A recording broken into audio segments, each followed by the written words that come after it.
Hello everyone, welcome once again in the video lecture of Communication Engineering KEC 401. So till the last video lecture we have discussed about the generation of amplitude modulated waveform, that is double sideband full carrier, and the generation of double sideband with suppressed carrier. In today's lecture we are going to discuss about the detection of DSB-SC waveform with the help of coherent or synchronous detector and with the help of Costas loop receiver, that is a more practical system to receive, or we can say to detect the DSB-SC waveform. So let us start with the coherent detection or the synchronous detection method for the detection of double sideband suppressed carrier modulated waveform. So let us first understand what is the meaning of coherent or synchronous detection. In this method, the modulated waveform is used to apply to a project modulator which is multiplied with a locally generated carrier. The locally generated carrier must be exactly similar in phase and frequency to the carrier that we have used at the time of modulating the waveform, that is at the time of transmitting, that is at the moment of transmitting the modulated waveform. So the locally generated carrier, if the phase and frequency of the locally generated carrier at the receiving end is in exact coherent or is in exact synchronous with is exactly synchronous with the carrier that we have used at the receiver, then this kind of method is called as coherent or the synchronous detection. So how we can detect DSB-SC waveform with the help of this method? In this method, first we will apply DSB-SC waveform at the one end of the project modulator. That project modulator will multiply the DSB-SC waveform with a locally generated carrier CT, and this carrier must be exactly coherent or synchronous in both phase and frequency with the original carrier that we have used at the transmitter to generate the DSB-SC waveform. When this carrier will be in exact coherent or in exact synchronization both in phase and frequency with the carrier used at the transmitter, that then this method of detection is called as coherent or synchronous detection. So what is happening here? We have used a project modulator that is multiplying the DSB-SC signal along with the locally generated carrier. The output of the project modulator then will be passed through a low pass filter. Filter we have discussed already. What is a filter? Filter is a frequency selective network that allow a certain range of frequency to pass through them, while reject, or we can say block, the remaining frequency, or it will block the unwanted range of frequency. So what is a low pass filter? It will allow the signal to be passed up to the cutoff frequency, that and after the cutoff frequency all the signal will be rejected. So the signal, the output of the project modulator is then passed through a low pass filter that will allow the signal to be passed through it, that is having the frequency range around the masses signal, while reject the remaining signal. So in this method we assume that this locally generated carrier, that is CT, is exactly coherent or synchronized in both phase and frequency with the original carrier used at the transmitter to generate the DSB-SC waveform. Let us take the mathematical analysis, what we are getting at the output of the project modulator and what we will get at the output of this low pass filter. So what is the input to this project modulator? DSB-SC signal that we are denoting with ST, and the locally generated carrier that we are denoting with the help of CT. So we are having our DSB-SC waveform and we are having our locally generated carrier. In this this phi denotes the phase difference that has been measured with respect to the original carrier at the DSB-SC generator. So, what we will get at the output of the project modulator, we will get the multiplication of both these signals. Multiplying ST with CT, we will get this expression, mathematical expression. Further, solving this equation, we will get AC square cos of 2 pi FCT cos of 2 pi FCT plus phi into MT, where MT is our original message signal. Again, rearranging this equation, we will get AC square by 2 cos of 4 pi FCT plus phi plus cos phi of MT. Further, rearranging this equation, we will get AC square cos phi MT plus AC square cos of 4 pi FCT phi of MT.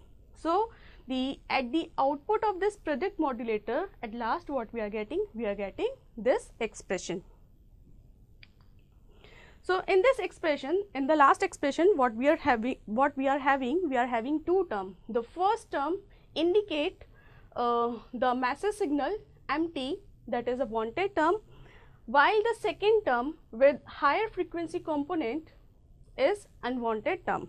So, at the output of project modulator, we are getting these two terms, out of which the first term we want that represent the scaled version of the message signal, while the second term we do not want at the output of the detector.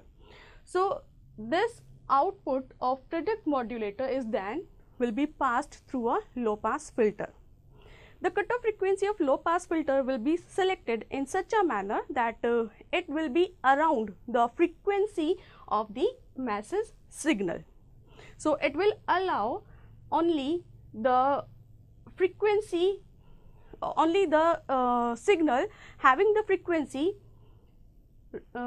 near about the message signal, that is our wanted term, and it will block the second term, that is unwanted term. So, after passing the output of this project modulator through a low pass filter, what we will get? The first term will be passed, while the second term will be blocked by the low pass filter. So, at the output of LPF, we will get this equation, that is AC square by 2 cos of phi MT, where this represents the scaled version of the message signal. What our message signal is? MT, and here this AC square by 2 indicates the scaled version of the message signal. Now, one more thing, what is this cos phi? Phi, what we how we have defined the phi?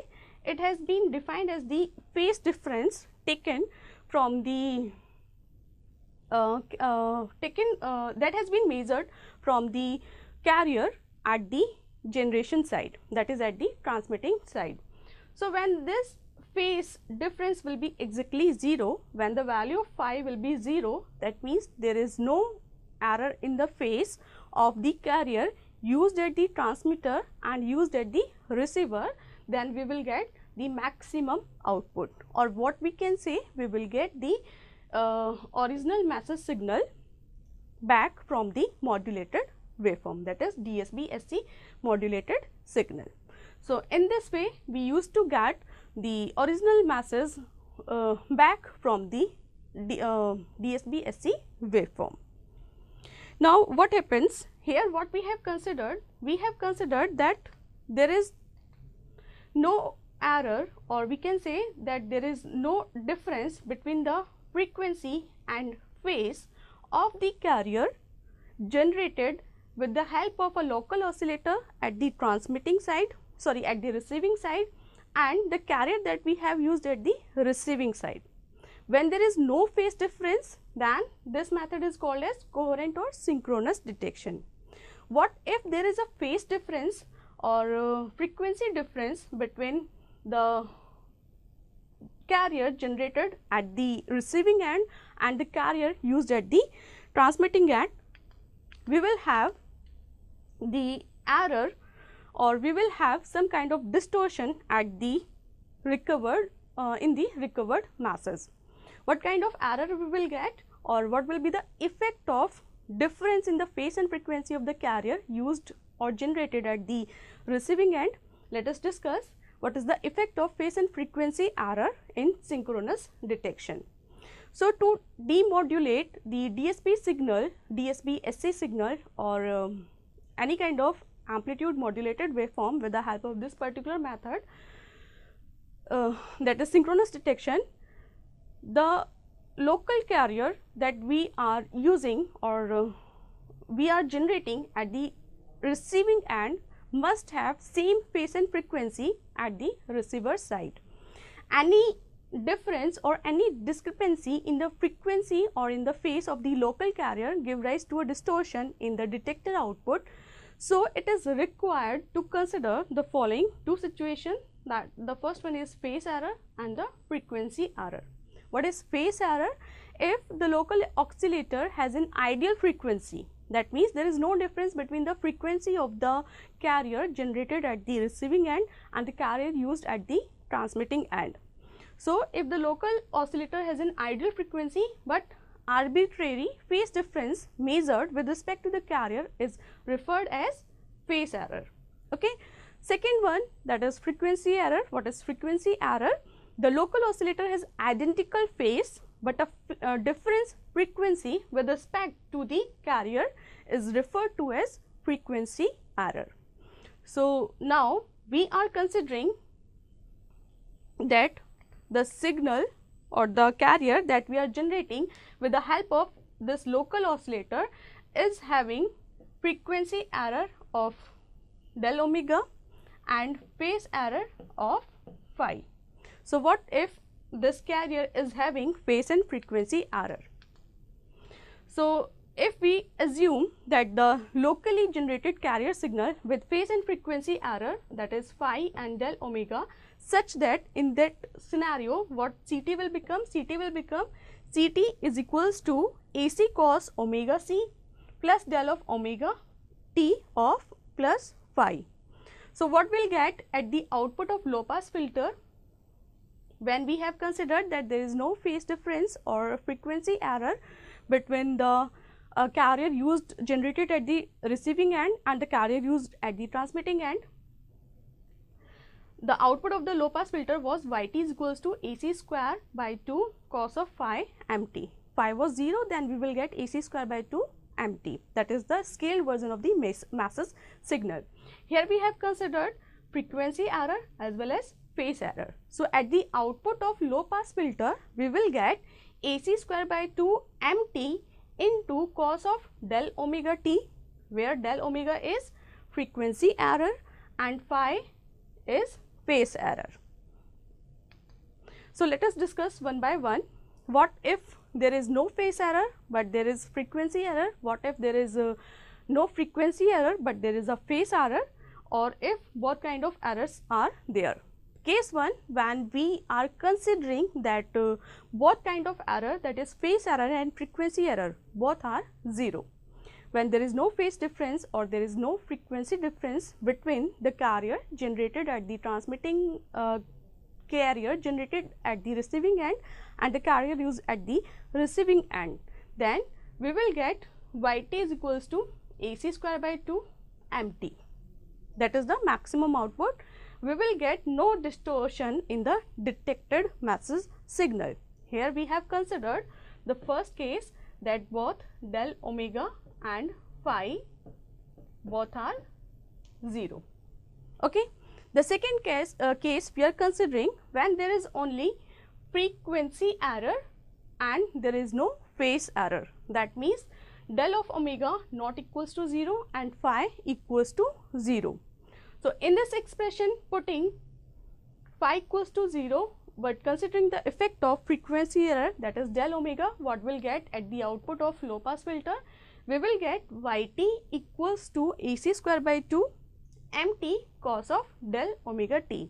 So, along with this term, that is our wanted term, that is the scaled version of the message signal, we are getting one more term, that is cos of del omega t.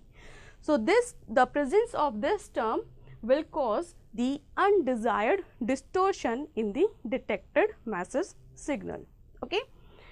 The third case, when there is only phase error and there is no frequency error, that means phi is not equals to 0 while del omega equals to 0.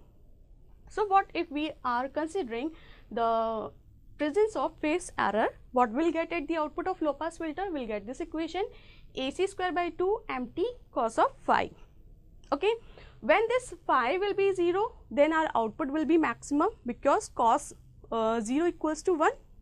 So when this phi will be 0, the output is maximum. But when this phi will keep on increasing, or there is a difference between there is a phase difference, then we used to get the attenuation in the detected signal. When this phi will become 90 degree, then cos 90 will become 0, exactly 0. 0 multiplied with this term, we will get 0 at the output of low pass filter. That means we will get no massive signal at all. Okay. So there is a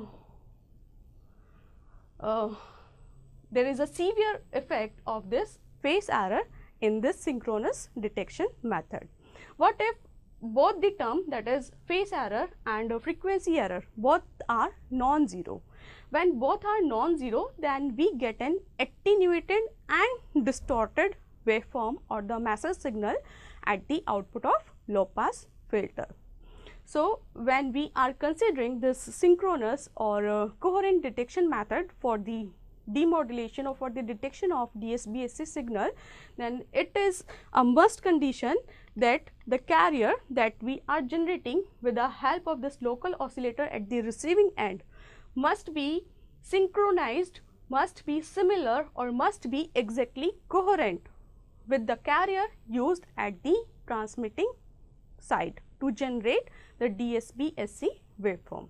So there is a criticality in generating this carrier signal that is exactly synchronized with the carrier used at the transmitting side.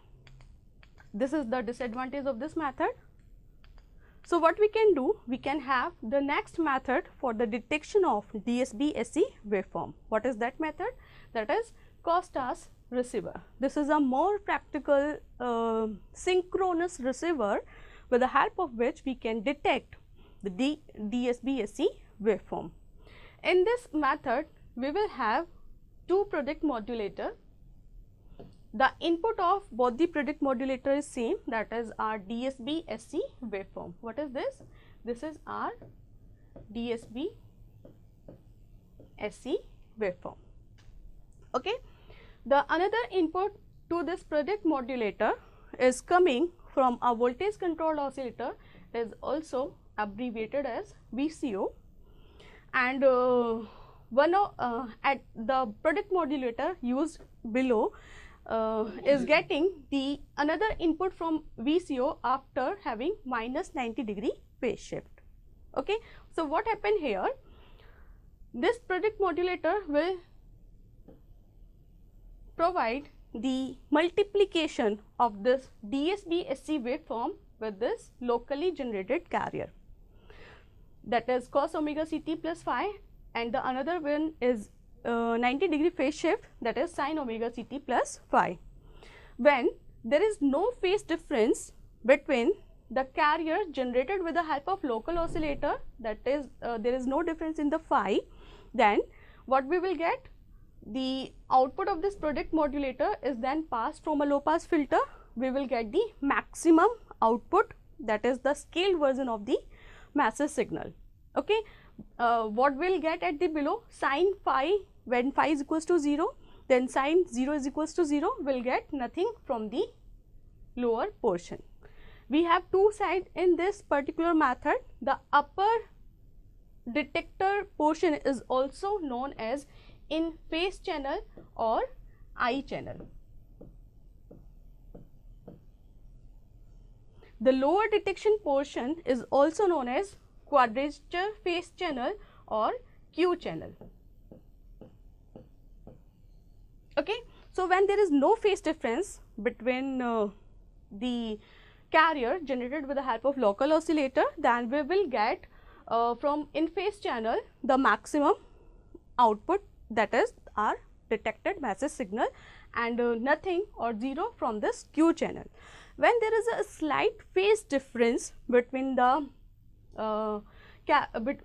when there is a slight phase difference between the carrier generated with the help of local oscillator at this receiving side and the carrier used at the transmitting side, then we don't get a zero term from this Q channel. The difference between the phase will be then going to a phase discriminator. What is a phase discriminator? It is also called as a phase comparator. The difference in the phase will be detected by this phase discriminator and it will produce that difference in terms of error DC voltage. That is also called as VE. Phase discriminator is a combination of an error amplifier and a low pass filter. So, this phase discriminator will detect the difference in the phase and it will generate a DC voltage that is called as a error voltage, which is proportional to the difference between the phase of I channel and Q channel. That will be then going to a voltage controlled oscillator, that is also called as VCO. What is the function of this VCO? It will automatically correct the difference between the phases and will provide the maximum or the original masses or the masses back from the DSB-SC waveform. So, here if there is any phase difference, that will be corrected by this phase discriminator and voltage controlled oscillator. So, this is more practical approach for the detection of the synchronous detection of DSB-SC waveform. So, we have discussed the detection of DSB-SC waveform with the help of usual coherent or synchronous detection and with the help of Costas receiver. The next we are going to discuss about the advantages, disadvantages and the application of DSB-SC modulation. Why we have used DSB-SC modulation? What was the main advantage of this DSB-SC modulation? We have seen that the amplitude modulation or the conventional amplitude modulation or double sideband full carrier modulation system has one main disadvantage, that is efficiency. The efficiency we were getting in the conventional AM system was 33.33% and we have to transmit carrier along with the upper sideband and lower sideband, and the carrier was not containing any useful information. So, what we have done in DSB-SC modulation, we have suppressed the carrier and we have saved the transmitted power. So, one of the main advantage of this DSB-SC system, that the carrier signal is suppressed and we used to get the low power consumption as PC will be eliminated. Power required to transmit the carrier is eliminated in this modulation system. Efficiency is more than the conventional AM system and the modulation is also simple. What is the disadvantage of this DSB-SC modulation system? That there is no effect on the transmission bandwidth. We are not getting any improvement on the transmission bandwidth. The bandwidth required is same as that of conventional amplitude modulation system, that is the twice of maximum frequency of the masses signal. The second one, the design of the receiver is complex, as we have to perform, if we are required to perform the coherent or synchronous detection with the help of usual method or with the help of Costas receiver, then it is a quite complex method. The application of DSB-SC modulation is in point-to-point communication or in analog TV system to transmit the color information. After this, now we are going to discuss the next category of AM system, that is single sideband suppressed carrier. What is single sideband suppressed carrier modulation system? In the conventional AM or DSB-SC system, what we are transmitting? We are transmitting signal that is having the modulated waveform required double the transmission bandwidth of the modulating signal. In DSB-SC, we have saved the power by suppressing the carrier, but still we require double the transmission bandwidth of the modulating signal, as it has two sidebands, upper sideband and lower sideband. As there is no improvement in the bandwidth efficiency, so we can say both of them, that is AM and DSB-SC, are bandwidth inefficient system. So how we can increase the bandwidth efficiency? This can be done by suppressing one of the two sidebands. Since the two sideband, that is the upper sideband and the lower sideband, carry the same information, that therefore there is no requirement to transmit both the sidebands. If we transmit only any one of the sideband, then still the masses will be delivered. Okay. So the process of suppressing one of the sideband along with the carrier and transmitting a signal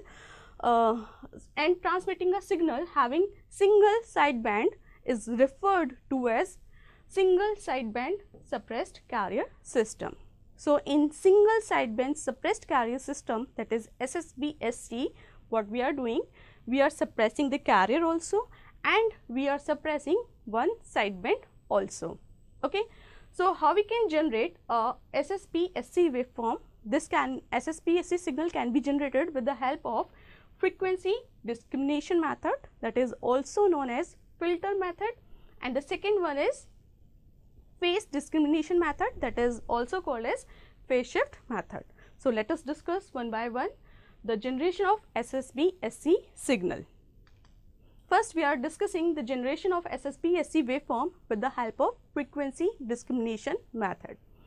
So a SSB-SC signal can be generated first by generating a DSB-SC waveform and then passing that DSB-SC waveform through a band pass filter. How we can generate a DSB-SC waveform? We can generate a DSB-SC waveform by simply multiplying the massive signal with the carrier signal with the help of a product modulator or with the help of a balanced modulator. So the multiplication of these two, that is massive signal and carrier signal, will provide us DSB-SC waveform. What this DSB-SC waveform will include? It will include upper sideband as well as lower sideband. The carrier will be suppressed. Okay. Now the next step is to pass this DSB-SC waveform through a band pass filter. This band pass filter will be designed in such a manner, the cutoff frequency of this band pass filter will be selected in such a manner that it will allow only any one of the two bands will be to be passed. That means we are having upper sideband, we are having lower sideband. It will allow only any one of the sideband to be passed and block the other one. So in this manner, what we will get? We will get single sideband with suppressed carrier. Okay. So in frequency discrimination method or filter method, the role of this band pass filter is very important. The selection of this band pass filter, the designing of this band pass filter is very critical.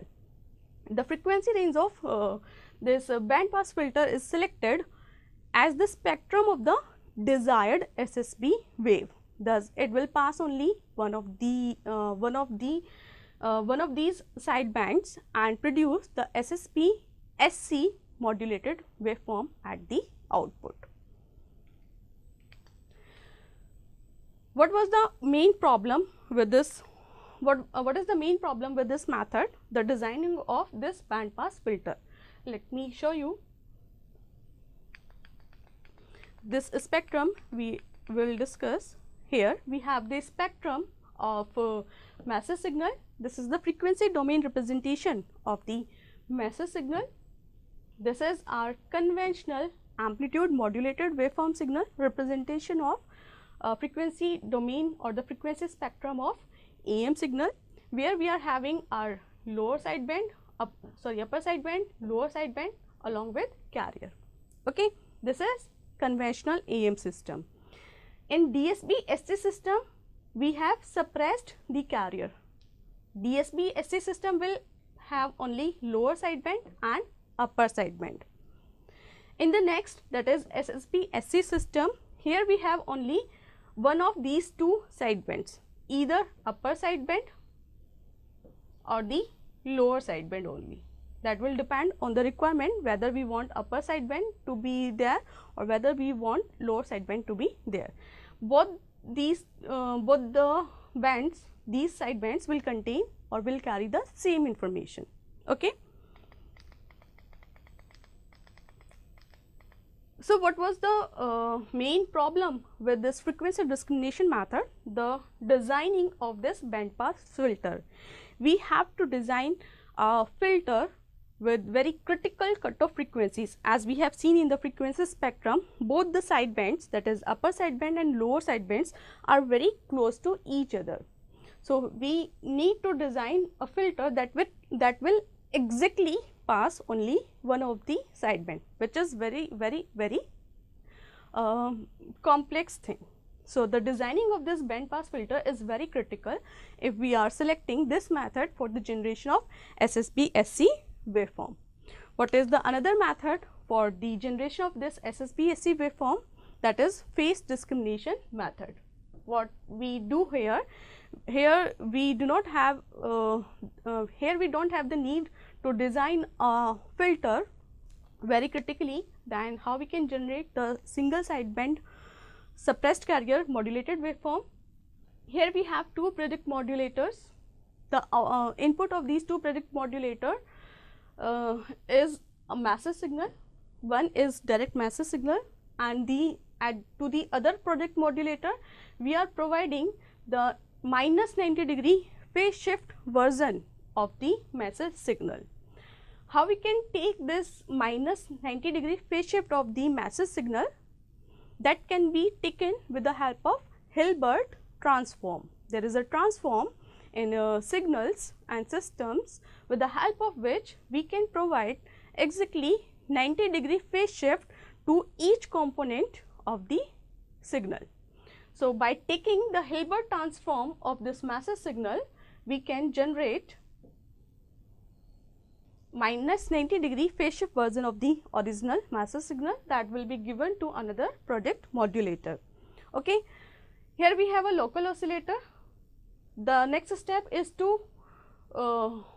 multiply the massive signal along with the carrier signal. So, here we have a local oscillator to generate the carrier signal. The carrier signal will be multiplied with the help of predict modulator to the massive signal, and the -90° phase shift version of the carrier signal will be multiplied to the Hilbert transform of the massive signal. Will get AC cos 2 pi FCT MT, that is the predict of massive signal and the carrier signal from the upper predict modulator, and will get AC sin 2 pi FCT M cap T. This M cap represent Hilbert transform of the massive signal, that is also represented with the help of small h in the suffix. Okay. So, the output of the lower predict modulator will be this term. Then next we have an adder. If we take the summation of these two, that is the upper predict modulator and the lower predict modulator, if we will consider the summation of these two signals, then we will get the lower sideband. What we are getting? We will get the lower sideband, that is AC MT cos omega CT plus AC MHT sin omega CT. If we will select the difference of these two signals, then we will get the upper sideband only, that will have AC MT cos omega CT minus AC MHT sin omega CT. So, we will consider with the help of this adder, we can select whether we want to retain upper sideband or whether we want to retain lower sideband. If we add both these two, we will get the lower sideband. If we will subtract these two signals, then we will get the upper sideband. The next, after the generation, the next thing is to detect the massive signal at the receiver. So, generation we can do with the help of frequency discrimination method or phase discrimination method. How we can detect SSB-SC signal? The SSB-SC detection can be done in the similar manner that we have just discussed for the detection of DSP-SC waveform. The detection of SSB-SC signal can be done with the help of coherent or synchronous detection method. The SSB-SC signal will be applied to a product modulator in which it will be multiplied with the locally generated carrier, that is AC cos 2 pi FCT, which is exactly coherent or synchronized in both phase and frequency with the original carrier used at the transmitter to generate the SSB-SC waveform. Okay. That thing we have already discussed. If this carrier is not in phase or is not coherent or is not identical in phase and frequency with the carrier used at the transmitter, then we will have phase error and frequency error. So, here we have considered that this carrier is exactly coherent or identical with the carrier used at the transmitting side. So, in this method also we will have a product modulator. The product modulator will provide the multiplication of SSB-SC modulated waveform and locally generated carrier. The output of this product modulator will then pass through a low pass filter that will keep the signal of frequency having frequency around the master signal and will block the remaining signal. So, here we have quick mathematical analysis of this synchronous detection of SSB-SC modulation system. The product modulator will provide the multiplication of SSB-SC signal along with the carrier. So, we will get this after rearranging the equation, where the first term indicates the scaled massive signal while the second one indicates unwanted term. When this carrier will be in exactly where this cos 2 pi FMT, AM cos 2 pi FMT is what? empty. How we have represented our empty? We have represented empty as AM cos 2 pi FMT. Okay. So, this AM cos 2 pi FMT is nothing, it is our massive signal. So, what we will get at the output of this low pass filter? We will get MT AC square by 4, that is the scaled version of the original massive signal. So, the low pass filter will keep this term, that is the first term, and will block this term, the unwanted term, because we have designed this low pass filter having cutoff frequency around the frequency of this massive signal. Okay. So, what are the advantages, disadvantages and application area where we can use this SSB-SC modulation system? The advantage of SSB-SC modulation system is, along with carrier we are suppressing one more sideband. So, we are saving more power. So, it requires half of the bandwidth required for AM and DSB-SC signal. In AM and DSB-SC signal, the transmission bandwidth was equals to twice of FM. Here we require half of that, that is the transmission bandwidth in this case will become equals to FM. The second main advantage of this particular modulation system is low power consumption, that is because along with one carrier we have suppressed one band also. So, the PC and one of the side band will be eliminated. Here we used to get the reduced interference of the noise. What is the main disadvantage of this SSB-SC modulation system? The generation and detection of SSB-SC signal both are complex. Why generation is complex? Because of the involvement of a filter that is required to be designed for very critical cutoff frequency. So, it is very complicated and quite expensive to design such a filter, and the detection is also complex and expensive as it requires synchronous or coherent detection.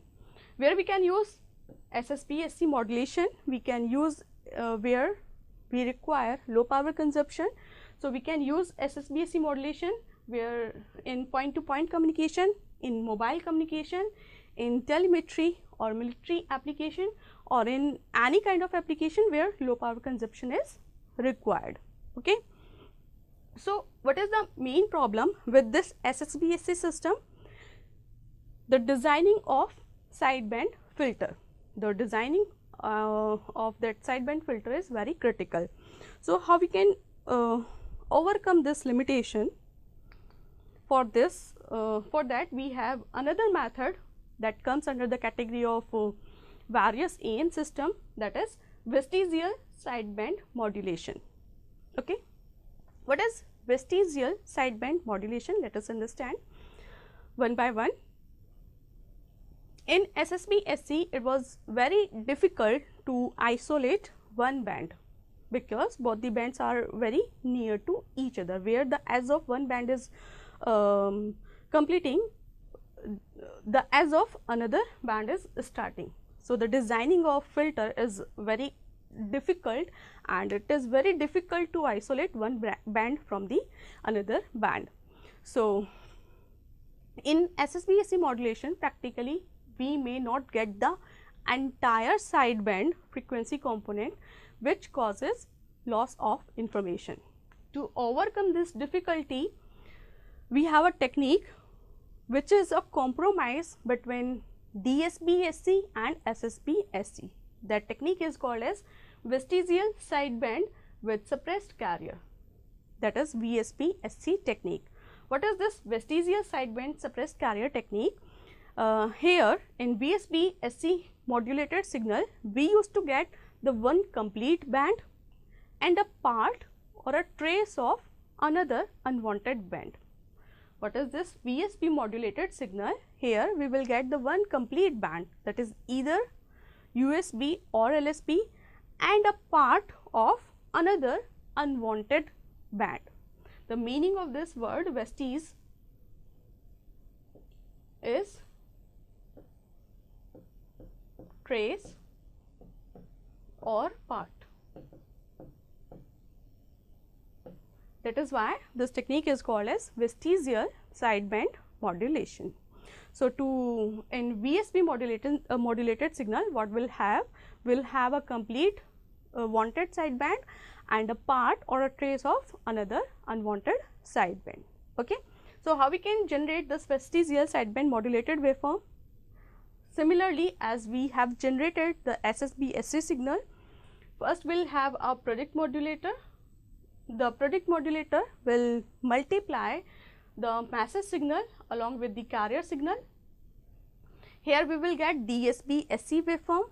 Then that DSB-SC waveform is used to be passed through a band pass filter.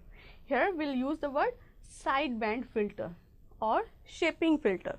Instead of band pass filter, here the name of the filter is sideband filter, which is quite relaxed because it can now pass a complete sideband along with a part of another unwanted band. So, with the help of this shaping filter or sideband filter, we will get VSB-SC modulated signal.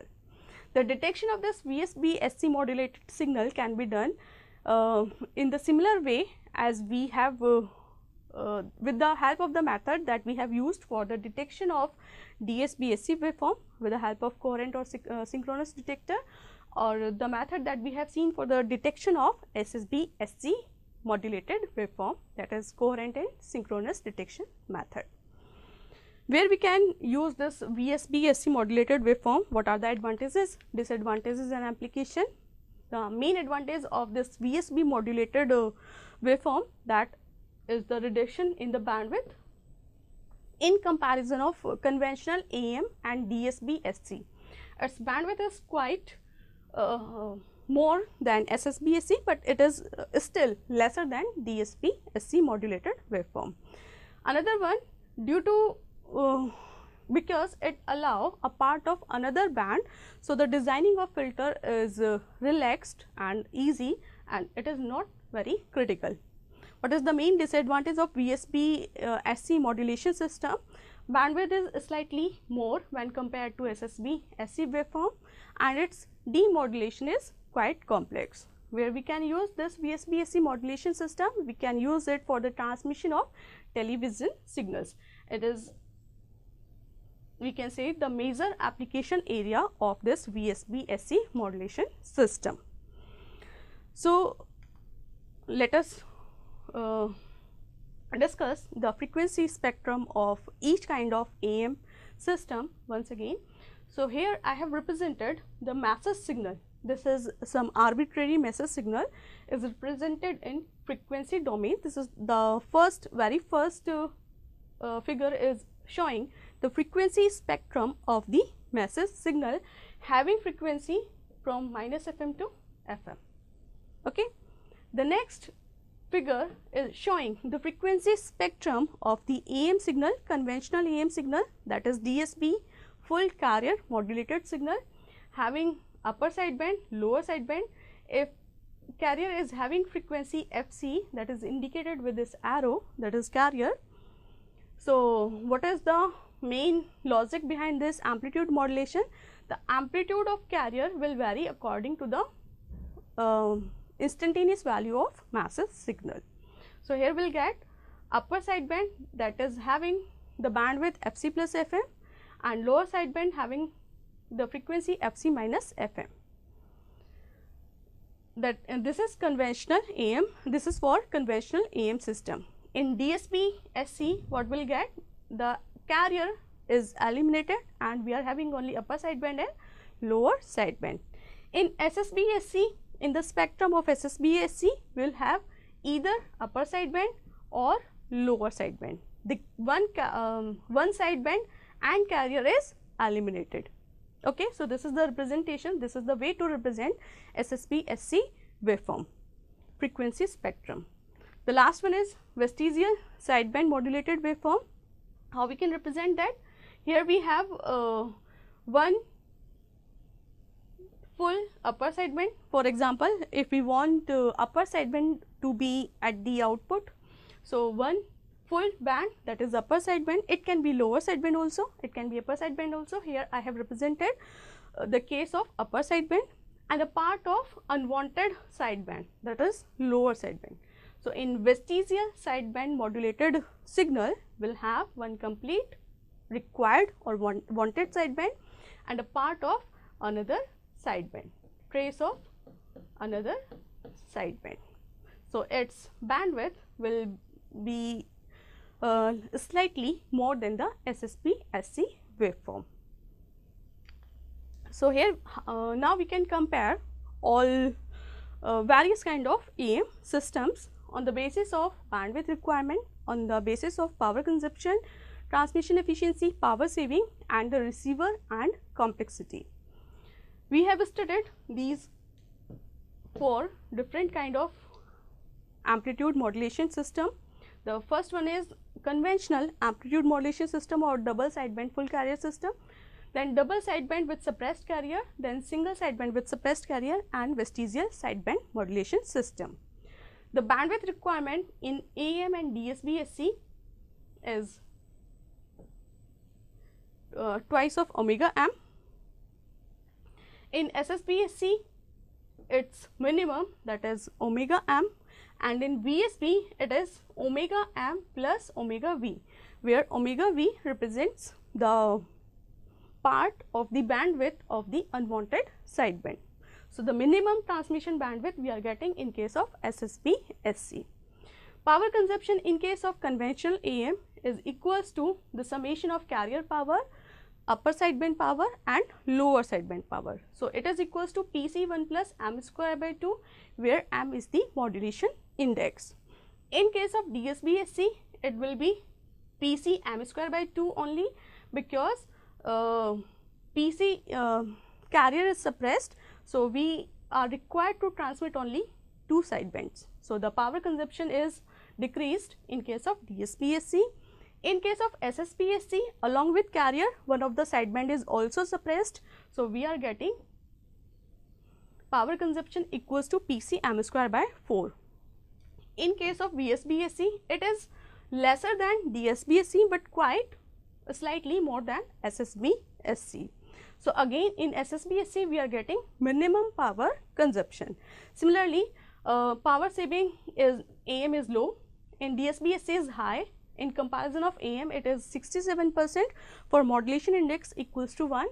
In case of SSB SC, it is maximum, that is 83%, and in case of VSB it is moderate moderate in the sense it is more than DSB-SC, but it is lesser than SSB-SC. The receiver end complexity depends upon the type of detector we are using. In conventional AM, we used to detect the modulated waveform with the help of envelope detector, which is very cheap and very easy to implement. So, the detection, or we can say the receiver end complexity in case of AM is very less, while in case of DSB-SC, SSB-SC and VSB-SC it is quite complex due to synchronous or coherent detection. So, let us summarize what we have studied in unit 1. We have completed our unit 1. In this first unit, what we have studied, we have started with the revision, or we can say with the review of some useful signals. At the very starting, we have seen some of these signals like delta function, unit step function, the conversion of time domain signal, conversion of signal from time domain to frequency domain. So, we have started with the review of some useful signals. Then we have seen the frequency domain analysis is quite easier in comparison of time domain analysis. So, we have seen how we can represent our signal in frequency domain from time domain, that is with the help of Fourier transform.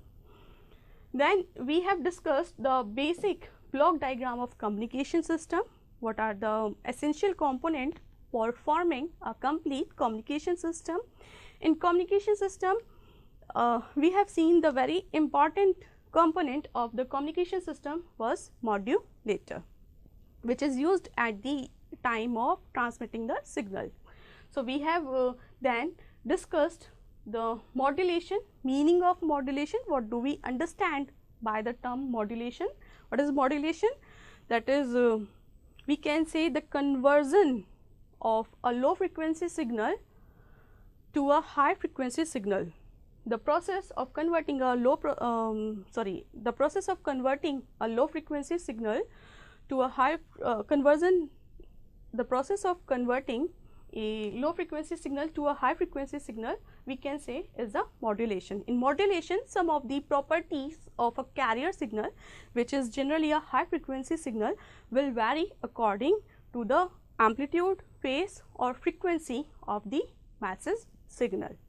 So, in this unit we have discussed the variation of amplitude of carrier signal according to the amplitude of the message signal, that is called amplitude modulation.